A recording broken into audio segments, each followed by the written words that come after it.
Hello बच्चों, स्वागत है आपका हमारे चैनल बोर्ड क्रैकर सीबीएसई पर। तो आज मैं एक ऐसा टॉपिक पढ़ाने वाला हूँ। हेलो बच्चों, स्वागत है आपका हमारे चैनल बोर्ड क्रैकर सीबीएसई पर। जो टॉपिक लगे तुमको कठिन उसे मैं करूँ आसान। एक बार समझ लो, भूलोगे ना मेरी जान। तो आज क्या पढ़ने वाले हैं, देखो। कॉनकेव मिरर के 6 केसेस, कॉन्वेक्स के ओनली 2 और लाइफ झक्कास। तो आज केवल कॉन्वेक्स के 2 केसेस पढ़ने वाले हैं, उनके नेचर एंड साइज की ट्रिक बताने वाले हैं। अगर आपको कॉन्वेक्स मिरर अच्छे से समझना है, एक्सप्लेन करना है, तो लास्ट तक वीडियो देखना। ज़्यादा नहीं, 6-7 मिनट 10 मिनट की वीडियो है, ठीक है। चलते हैं वीडियो की ओर। तो देखो, ये हमारा जो है पार्ट 8 होने वाला है। चैप्टर है light reflection and refraction. Okay, image formation by convex mirror. देखो, कॉनकेव के 6 केसेस होते हैं और मोस्ट इम्पॉर्टेंट कॉनकेव है। लेकिन पेपर में मैं बताऊं, कॉन्वेक्स मिरर से ज़्यादा नहीं तो 2 मार्क्स का एक क्वेश्चन पूछ लेते। क्यों? क्योंकि बच्चे इसे छोड़ देते, ढील दे देते कि भाई इसका तो आता नहीं है। देखो, आता नहीं है, लेकिन पेपर वाले अब जान गए हैं वो क्या देने लगे हैं, जिसकी बच्चे प्रैक्टिस नहीं करते हैं। और किसकी नहीं करते? कॉन्वेक्स मिरर की। तो इसे समझ लो, क्योंकि पेपर में इससे 2 मार्क्स का बन जाता है।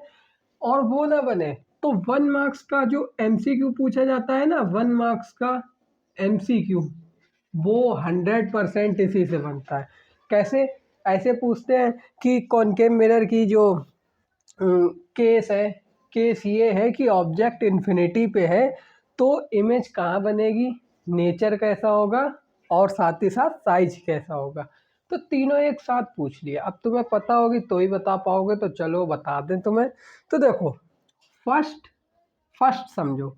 पहला होता है ऑब्जेक्ट जब इन्फिनिटी पे हो, एट इन्फिनिटी। तो देखो, ये हमारा ऑब्जेक्ट है।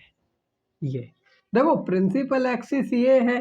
प्रिंसिपल एक्सिस से हटके ही तो ऑब्जेक्ट बनेगा, क्योंकि वो इन्फिनिटी पे है, इनफाइनाइट है।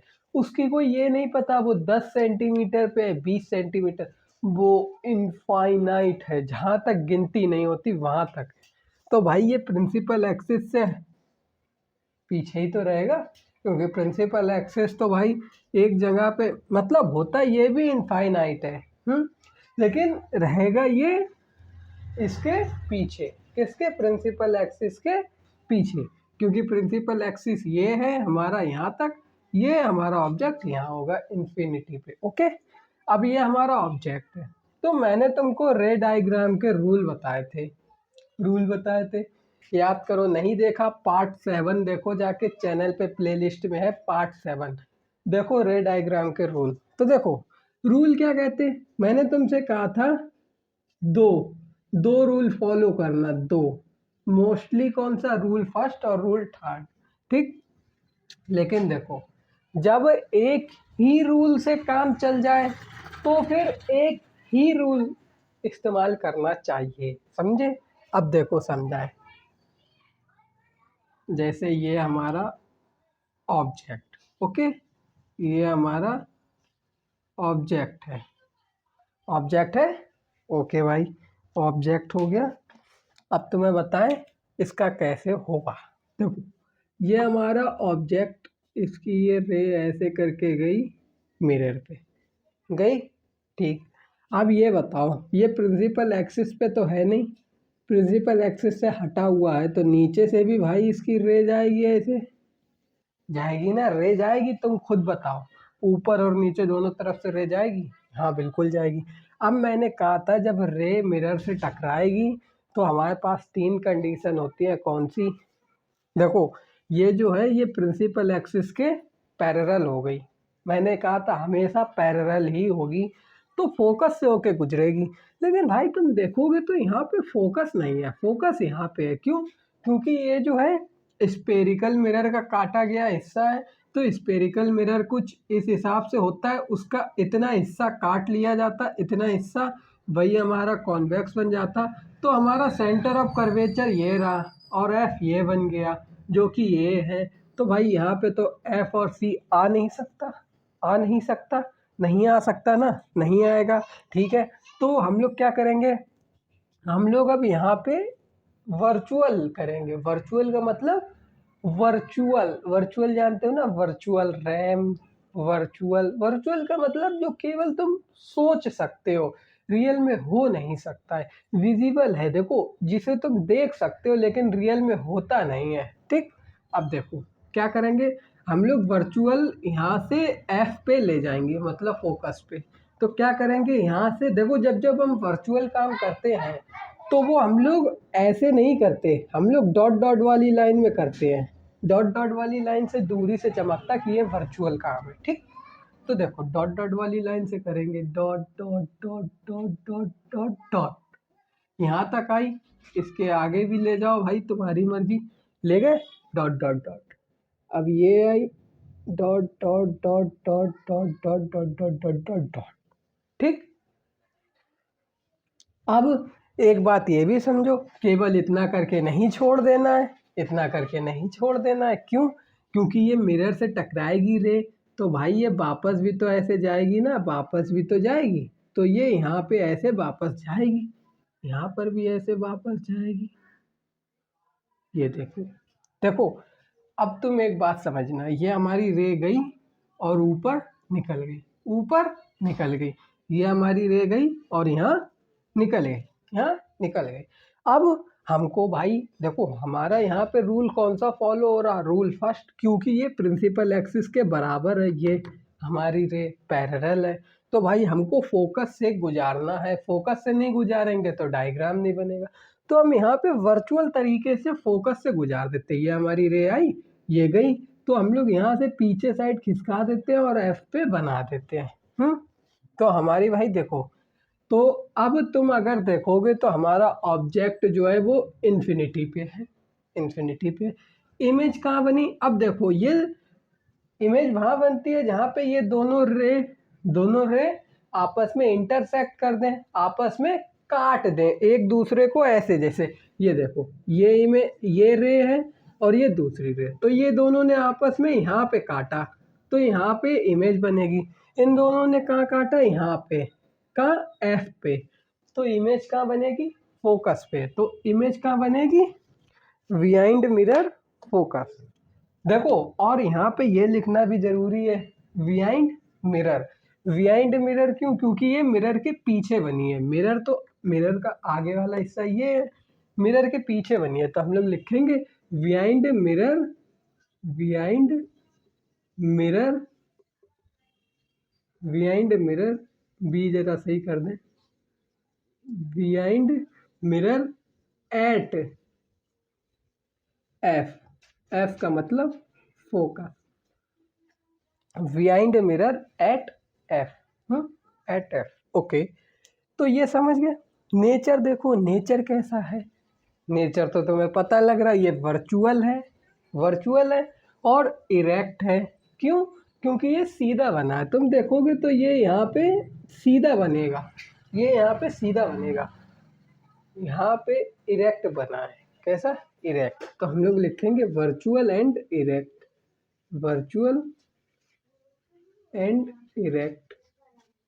देखो ये तुम्हें रटने नहीं है, समझो, तुमने समझा पीछे बना मिरर के तो भाई वर्चुअल ही बनेगा, वर्चुअल बनेगा तो इरेक्ट बनेगा, वर्चुअल बना साथ ही साथ इरेक्ट, क्योंकि ये सीधा बना है, सीधा बना है।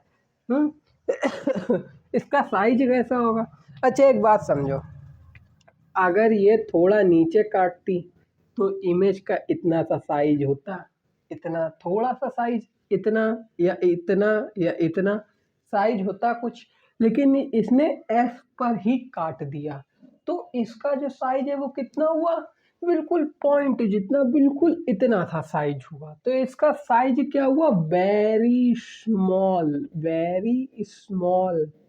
तो ये बेटा देखो, ये सब चीज़ें जो है, ये तुम अगर कहोगे कि रट लें, रटने से काम नहीं होता क्लास 10th में। और अगर अभी रट रहे हो तो 11th में तुम रोगे, मेरी बात समझ, 11th में रोगे अगर अभी रट रहे हो, इसलिए अभी मत रटो।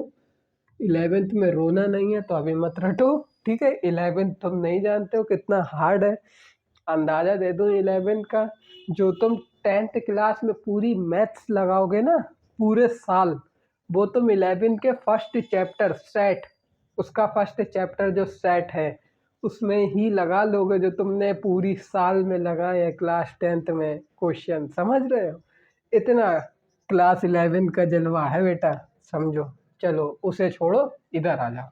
हाँ तो तुम समझ गए, नेचर, साइज, इमेज, ऑब्जेक्ट, चारों चीजें पता लग गई।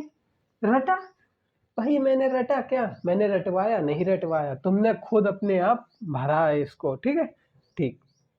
सेकंड देखो, सेकंड हमारी होती है पोल और इनफाइनाइट के बीच में। ये लिखा है ना, ऑब्जेक्ट कहाँ होगा? Between infinite. देखो इनफाइनाइट लिखने की जगह नहीं थी, मैंने उसका जो सिंबल होता वो बना दिया, इनफाइनाइट एंड पोल। पी का मतलब पोल होता है, और पोल क्या होता है? ये पोल हमारा ये होता है, ठीक। जहाँ मिरर को हम लोग प्रिंसिपल एक्सिस जहाँ बनाते हैं ना, वहाँ पे जहाँ पे ये इंटरसेक्ट करता है वहाँ पे पोल होता है, ठीक। ये हमारा पोल है, ठीक। तो हमारा इनफाइनाइट एंड पोल के बीच में, मतलब यहाँ से लेके यहाँ इतने बीच में कहीं भी हो सकता, तो हम कहीं भी रख दें। मैंने यहाँ पे रख दिया, यहाँ पे रख दिया। बोलो गलत करा या सही? बोलो बोलो बोलो, गलत करा या सही?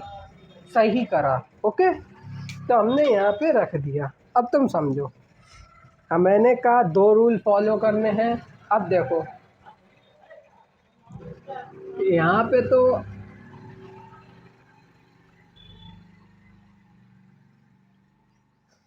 यहाँ पे तो हमने 2 रूल फॉलो कर लिए। क्यों? क्योंकि ये दोनों तरफ, ऊपर और नीचे दोनों तरफ से इसकी रे गई, तो हमने फोकस से गुजार दी।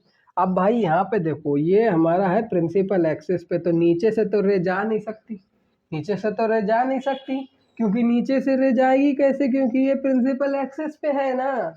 हाँ ठीक। तो हम लोग पहले तो फर्स्ट रूल फॉलो करेंगे और सीधे ले जाएंगे।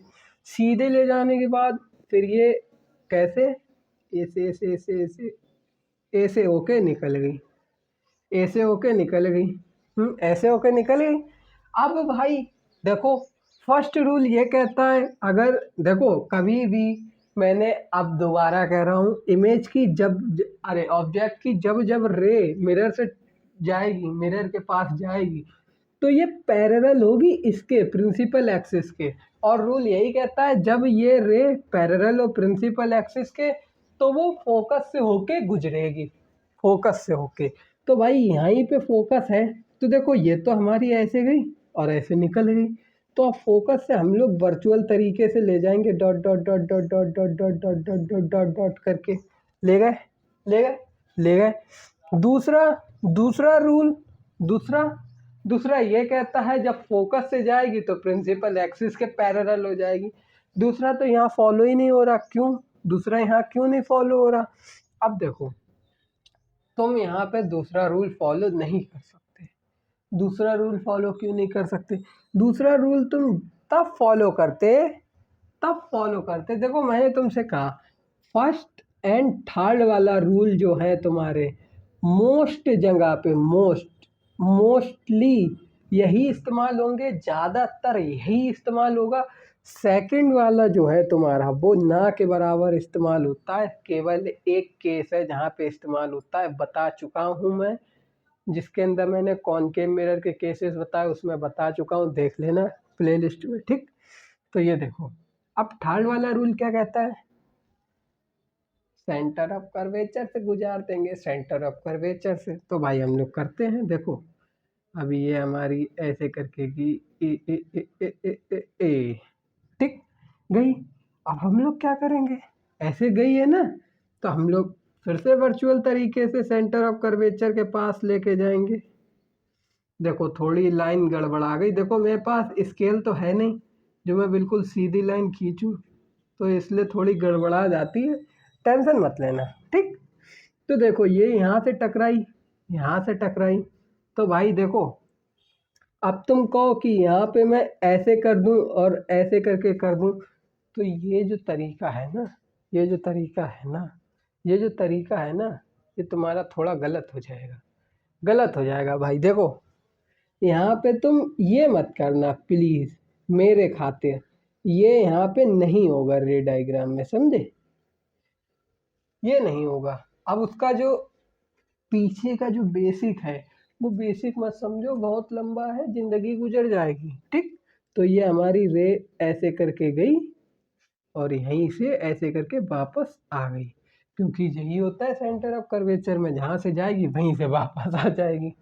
तो यहाँ से गई यहीं वापस आ गई, यही होता है ना। तो ये इसके पीछे का बेसिक है कि हम लोग यहाँ पे ऐसे लाइन नहीं करेंगे। क्यों नहीं करेंगे? क्योंकि इस रूल में यही होता है कि लाइन ऐसे गई तो ऐसे ही वापस आ गई, मतलब ऐसे गई और यहाँ तक गई और यहाँ से फिर वापस आ गई। इसलिए हम लोग लाइन को ऐसा नहीं करते। क्यों? क्योंकि ये यहाँ से जाके यहीं वापस आ जाती है, तो नीचे नहीं जाती, समझे। तो अब देखो इन दोनों ने इंटरसेक्ट करा यहाँ पे, इस पॉइंट पे करा, तो भाई यहीं पे हमारी इमेज बन गई, इमेज बन गई, इतनी बड़ी हमारी इमेज बन गई। अब चलो इसकी नेचर एंड साइज और पोजीशन पता लगाते हैं। पोजीशन तो देखो ऑब्जेक्ट जब इन्फिनिटी और पोल के बीच में था तब इमेज कहाँ बनी? पोल एंड फोकस के बीच में, क्योंकि पोल और फोकस के बीच में बनी है ना, तो लिखो between pole and F, between between between pole and F. Okay, nature बता दो, वर्चुअल है, वर्चुअल है और इरेक्ट है, क्योंकि ये सीधी बनी है। अगर नीचे ऐसे बनती है ना तब वो होती है अलग, यहाँ पे ये इरेक्ट बनी है। कैसी? इरेक्ट बनी, ठीक। तो लिखो वर्चुअल, वर्चुअल एंड इरेक्ट, ठीक। साइज, साइज हमारा जो ऑब्जेक्ट है ये बड़ा है, ये छोटी है, ये छोटी है ना, ऑब्जेक्ट से तो छोटी है। तो यहाँ पे तुम साइज चाहे तो ये भी लिख सकते हो स्मॉलर देन ऑब्जेक्ट, ये भी लिख सकते हो, या फिर तुम केवल स्मॉल करके छोड़ सकते हो, स्मॉल लिख के छोड़ सकते हो, चॉइस इज योर। देखो ये साइंस है, 11th में आओगे खुद पता लग जाएगा क्यों ऐसा होता है, समझे। तो अभी इतना बताना नहीं।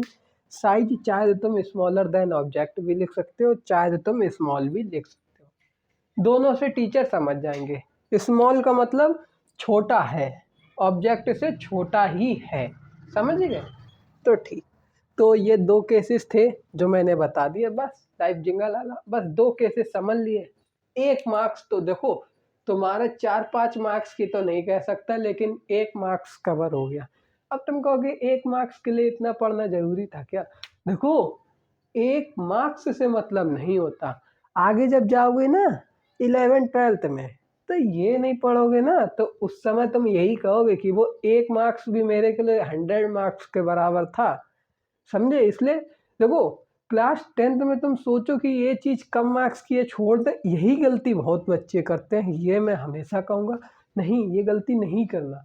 क्यों? क्योंकि अगर तुमने अभी छोड़ा, वो बेसिक है, अभी छोड़ दिया तो 11th में तुम्हें वो बेसिक क्लियर करोगे, तो 11th का सिलेबस पहले से ही इतना ज़्यादा है कि तुम बेसिक अपना क्लियर नहीं कर पाओगे, और फिर तुम्हारे नंबर आएंगे इतने 55% या 50%, फिर तुम कहोगे भाई मेरे बहुत कम नंबर आए, सही से नहीं हमने पढ़ा, हमने ये नहीं करा। मेहनत तुमने पूरी करी, लेकिन तुम्हारे नंबर इसी के लिए नहीं आए क्योंकि तुम्हारा बेसिक क्लियर नहीं हुआ। इसलिए सब पढ़ो, सब पढ़ो मेरी जान, इम्पोर्टेंट पढ़ो। देखो मेरा नारा ये मैं बता दूं, इम्पोर्टेंट पढ़ो, केवल इम्पोर्टेंट पढ़ो, लेकिन बेसिक क्लियर जरूर करो। इम्पोर्टेंट पढ़ो लेकिन बेसिक क्लियर जरूर करो, डाउट ना रह जाए, डाउट ना रह जाए, समझे। तो ये पढ़ा दिया। अब पार्ट 9 में एक आध चीज़ और है, इनके यूजेस वगैरह और जो होते हैं, थोड़ी बहुत चीज़ें बची हैं, 2-4 पार्ट करवा के ख़त्म करेंगे। ओके, तो मिलते हैं नेक्स्ट वीडियो में। आज के लिए बस इतना ही। वीडियो अच्छी लगी हो तो आपकी मर्ज़ी, ना अच्छी लगी हो तो भी आपकी मर्ज़ी, ठीक है। बाय।